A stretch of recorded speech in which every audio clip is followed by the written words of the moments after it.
सोने की मछलियों का खेत। किसी गांव में सुनीता नाम की औरत अपने बेटे के साथ रहती थी। सुनीता का पति जवानी में ही मर गया था, इसलिए वो अपने बेटे के साथ ही जिंदगी अपनी गुजार रही थी। और फिर उसके बेटे की शादी हो जाती है। वो अपनी बहू बेटे के साथ रहने लगी थी। एक दिन किसी कार एक्सीडेंट में उसके बेटे की टांगें अपाहिज हो जाती हैं और वो अब सिर्फ बेड पर लेटा रहता था, कोई काम नहीं करता था। और बेटे के एक्सीडेंट के बाद तो सुनीता बेगम को अपनी बहू से बहुत नफरत होने लगी थी। वो हर वक्त उसे घर से बाहर निकालने की कोई ना कोई तरकीब सोचती रहती। दोनों सास बहू मिलकर खेती किया करती और घर का गुजर बसर चलाती। एक दिन उसकी सास कहती है, सुनो बहू रानी, ऐसे हम दोनों इकट्ठे काम करते हैं तो पता नहीं चलेगा किसने ज्यादा मेहनत की है और किसने कम की है। आज से हम दोनों अलग अलग जगह पर खेती करेंगे। बहू सास की बात से सहमत हो जाती है और उसी दिन से दोनों अलग अलग जगह पर खेती करने लगती हैं। कुछ समय बीत जाता है और उसके बाद देखते हैं कि बहू वाले हिस्से में काफ़ी अच्छी फसल आनी शुरू हो जाती है, लेकिन सास के हिस्से में बिल्कुल फसल नहीं आती। बहू ने बहुत मेहनत की थी और सास ये देखकर हैरान रह जाती है। लगता है बहू बहुत मेहनत कर रही है। अब फसल उसने उगा ली है। अब मैं इसे घर से कैसे बाहर निकालूंगी? मैंने तो सोचा था इसकी फसल नहीं आएगी तो इसे घर से निकाल दूंगी। अब मुझे कोई और प्लान सोचना पड़ेगा। फिर फसल काटने का टाइम आ जाता है। दोनों सास बहू फसल काटती हैं और दोबारा से बीज बोने लगती हैं। अरे बहू रानी, इस बार तो तुम्हारी फसल बहुत अच्छी हुई है। मेरे पास एक बीज है, अगर तुम उसे बोओगी तो तुम्हें और भी ज़्यादा मुनाफा होगा। ठीक है माँ जी, मैं वही बीज बो दूंगी, लेकिन मेरी एक शर्त भी है। वो क्या माँ जी? इस बीज को बोने के बाद अगर तुम्हारी फसल अच्छी नहीं आई तो तुम मेरी जान को छोड़कर चली जाओगी। कम से कम एक बोझ तो हमसे कम हो जाएगा। सास की बात सुनकर बहू सोच में पड़ जाती है, लेकिन फिर उसको हाँ बोल देती है। ठीक है माँ जी, ऐसा ही होगा। आप मुझे वो बीज दे दीजिए। उसकी सासू माँ उसे एक बीजों की पोटली लाकर दे देती है और चंदा वो बीज लेकर अपने खेतों में चली जाती है। वो जब वो खोल कर देखती है तो उनमें बीजों की जगह छोटी छोटी सी मछलियां थीं। वो परेशान हो जाती है। सासू माँ ने मुझे घर से निकालने के लिए इतना बड़ा धोखा किया, मुझे मछलियाँ दे दी। अब इनसे मैं खेती भला कैसे करूँगी? उधर से उसकी सास आ जाती है और वो समझ जाती है कि अब चंदा परेशान हो गई है। क्यों रे बहू, क्या हुआ? हो गई ना परेशान? मान गई हार? चल अब निकल मेरे घर से।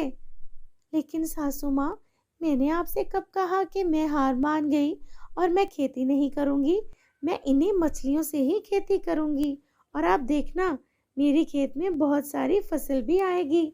इतना कहकर चंदा वो छोटी छोटी मछलियाँ उठाकर अपनी जमीन में डालने लगती है और सास ये देखकर हैरान रह जाती है। अरे, ये कैसी बातें कर रही है बहू रानी?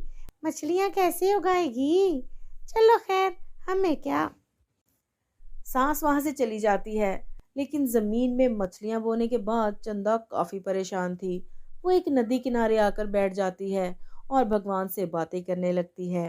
हे भगवान, मैंने सासू माँ के कहने पर मछलियों की खेती कर तो ली है, लेकिन अब मछलियाँ जमीन में उगेंगी कैसे?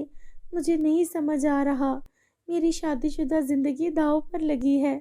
मैं कैसे बचाऊं खुद को? उसके इतने दुख से कहते कहते ही उस नदी में से एक परी प्रकट हो जाती है और उसे देखकर चंदा हैरान रह जाती है।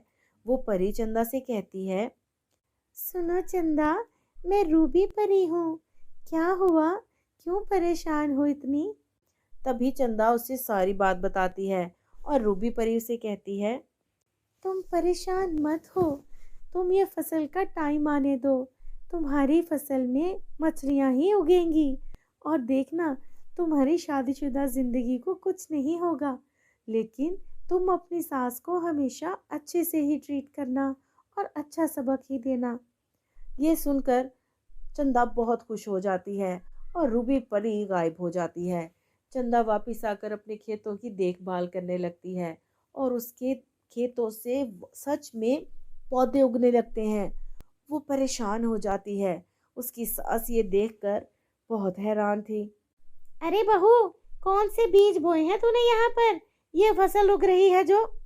अरे सासू माँ, आपके सामने ही तो मैंने बोए थे। आपने देखा तो था। अब उन्हीं में से ये पौधे निकल रहे हैं जो बाहर आ गए हैं। कुछ समय और बीतता रहा और सच में चंदा के खेत में सोने की मछलियां पैदा हो गईं। ये देखकर चंदा बहुत खुश थी और वो मन ही मन रूबी परी को धन्यवाद करती है। लेकिन उसकी सास ये देखकर बड़ी परेशान थी। अच्छा, तो मैंने इसको जो मछलियां बोने के लिए दी थी, वो मछलियां जादुई थीं। और उसके बाद ये बात चंदा की सास पूरे गांव में फैला देती है कि उसके पास जादुई बीज है जिनको बोने से सोने की मछलियां निकलती हैं। जिन लोगों को ये बात पर विश्वास हो गया, उन्होंने उससे अच्छे दामों में वो बीज खरीद लिए और अपनी अपनी जमीनों में बो दिए। सुनीता ने भी यही कुछ किया। लेकिन बहुत दिन गुजरने के बाद भी उनकी जमीन पर कुछ नहीं हुआ, बल्कि उल्टा मछलियों की सड़ी बदबू आने लगी। सभी लोग वापस सुनीता को जा पकड़ते हैं और अपने पैसे वापस लेते हैं। सुनीता अपने किए पर काफी शर्मिंदा थी। वो अपनी बहू से जाकर अपने किए की माफी मांगती है और कहती है, बहू रानी, मुझे माफ कर दे। मैंने तुझे घर से निकालने के लिए क्या कुछ नहीं किया, लेकिन तेरी मेहनत और मोहब्बत ने तुझे कभी भी नीचे नहीं झुकने दिया। तूने मुझे बहुत अच्छा सबक दे दिया कि कभी किसी के राह में रोड़े नहीं अटकाने चाहिए, कभी किसी के साथ गलत नहीं करना चाहिए। ठीक है माँ जी, आपको अपनी गलती का एहसास हो गया, यही मेरे लिए बहुत है। लेकिन इस सब के बारे में चंदा कभी भी अपनी सासू माँ को नहीं बताती कि उसे रूबी परी ने मिलकर क्या कहा था। तो मेरे प्यारे दोस्तों, कैसी लगी आपको सोने की मछलियों की खेत की कहानी? पसंद आई हो तो लाइक करें। इस कहानी से हमें ये सबक मिलता है कि हमें कभी भी दूसरों को नुकसान पहुंचाने के लिए इस हद तक नहीं गिर जाना चाहिए कि उस गड्ढे में हम खुद ही गिर जाएं। कहानी आपको पसंद आई हो तो लाइक करें और चैनल को सब्सक्राइब कर दें।